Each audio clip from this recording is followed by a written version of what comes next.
Ako po si Camille Peng, isang digital content creator. So, ang ginagawa ko ay nag-upload ako ng mga content videos online focusing on motivation, inspiration sa mga tao. Mainly, it's for personal development, holistic development. May it be emotional, mental, physical, financial, lahat ng may AL sa dulo. Yun po yung ginagawa ko online. Para sa akin, ang Adbyento, ang kahulugan nito bagong umpisa.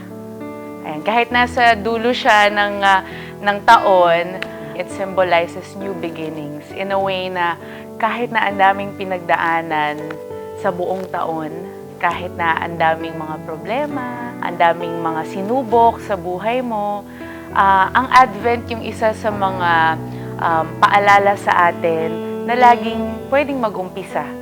And ang umpisa, hindi naman kailangan tuwing New Year lang nangyayari. Kahit kailan sa punto ng buhay mo, pwedeng-pwede kang mag-umpisa. At laging may sasalba sa'yo at the end of all the hardships that you've been through. No? At yun yung sinisimbolize ni Jesus for me. New beginnings, have mercy, grace, kahit na ano pa yung mga difficulties na dumaan sa buhay mo. All throughout, not just for the year, but sa buong buhay na nangyari sa'yo. Ang pinakamalinaw sa akin na mabigat na pinagdaanan yung panahon na nag-resign ako, iniwan ko yung aking dream job. Ako po kasi ay dating radio DJ. So, lahat ng mga desisyon ko sa buhay ko noon, dun siya nakasunod, dun sa pangarap na yun na maging radio DJ. And then, last April, so it was 8 months ago, nagdesisyon ako na iwan yung trabahong yun. Mabigat siya, kasi pakiramdam ko, naligaw ako ng landas, na-lost ako in a way na hindi ko alam kung anong direksyon na yung patutunguhan ko since all the years ng buhay ko, dun siya nakaangkla, dun sa pagiging radio DJ na yun. Punong-puno siya ng worry, but at the same time, punong-puno rin siya ng pagtitiwala.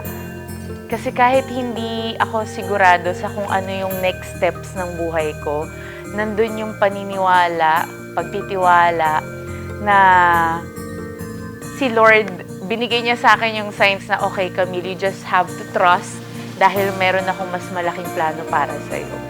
So, yun yung, I would say, pinakamabigat. Yung paniniwala, kahit na hindi malinaw kung saan siya papunta. Mabigat siya, pero nandun yung hope na just trust. Siguro one of the journeys, dun sa sinabi kong 8 months na yun, yung pag-redefine ng totoong kahalagahan ng kapayapaan or pagiging payapa. Yung generation kasi ngayon, very aware na sila na peace of mind is or should be the priority, no? Magkakaroon ng peace of mind. So, inaasa natin sa mga external things yung kapayapaan, pero in reality, sa sarili kong mga karanasan, na realize ko na ang peace ay hindi hinahanap sa labas, pero nasa kalooban. Paano natagpuan ang kapayapaan? Feeling ko hindi siya something na hinahanap o natatagpuan. It is something na ginagawa. Patuloy na ginagawa at pinipili sa araw-araw. Yung kahit na magulo yung nasa labas mo, kahit magulo yung environment mo, pinipili mo na mag-focus dun sa bagay na kaya mong kontrolin. At yun yung pagkakaroon ng kapayapaan sa sarili, sa kalooban. Para sa akin, yun yung pagpili ko sa kapayapaan. Yung paniniwala at pagtitiwala na regardless kung ano yung outcome, regardless kung ano yung nangyayari sa labas ng buhay ko, naniniwala ako at nagtitiwala sa taas na may plano siya sa akin. At doon sa bagay lang na yon, nagkakaroon ako ng kapayapaan sa sarili ko. May mga tao rin talaga na dumating sa buhay ko na hindi ko inaasahang dadating. At usually, yung mga taong magbibigay sa'yo o magtuturo sa'yo ng kapayapaan, sila pa yung mga tao na hindi mo inaasahan na tutulong at magbibigay sa'yo. Nabanggit ko nga kanina na umalis nga ako sa previous job ko without any backup plans, walang malinaw na direksyon kung saan yung patutunguhan. Pero somehow, na-amaze ako by how Lord gives people along the way na nagsisilbing instrumento sa'yo para maging maliwanag o mas pagpapatunay na tama yung direksyon na pinupuntahan mo. So yun, may mga tao akong nakilala along the way na nagturo sa akin at patuloy na nagtuturo kung ano ang ibig sabihin ng totoong pagtitiwala at paniniwala. Hindi lang sa taas, pero ganun din sa paniniwala at pagtitiwala sa sarili mo at sa proseso. Yun, trust the process. So, basically mga tao na dating hindi ko naman kakilala, tapos ngayon parang mabibigla ka saang universe sila nanggaling. At saka nag-i-exist pala yung mga tao ngayon. I'm truly amazed by how these people arrive in my life in a time na pinakakailangan ko. Peace is a choice. Kumbaga ba sa jowa at sa love life, hindi siya laging automatic na kinikilig ka o na in love ka palagi. Peace is something that you consciously choose every day. So, yung pagpili sa kapayapaan, nag-uumpisa siya para sa akin pagkagising mo pa lang ng umaga.